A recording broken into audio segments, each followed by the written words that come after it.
আমাদের সবাই এই উদ্যোগ নিয়ে তাহলে এই মাদক ছোট ছোট বাচ্চাদেরকে হাতে যারা এই যে বিভিন্ন ছোট ছোট বাচ্চাদেরকে হাতে যারা এই যে আমরা খালি খালি পুলিশের দেবো না, মায়ের সহকায় দেবো না করতে হবে।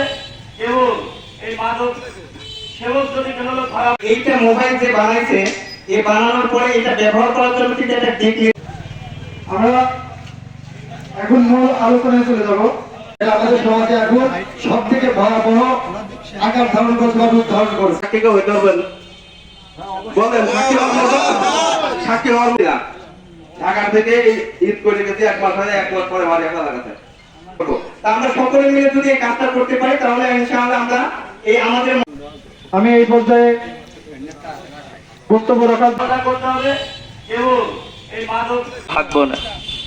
এই আলোচনায় আজকে একটা উদ্যোগ নেওয়া হয়েছে এই মাদক মুক্ত সমাজে বাংলাদেশের সমস্ত এলাকায়।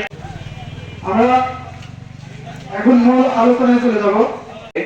এই সমাবেশ তো এখানে আমি সংক্ষিপ্ত আকারে বলতে চাই যে শিয়ালদগরের মতো রাস্তায় ছাড়িয়ে দিয়ে নেওয়া যাবে।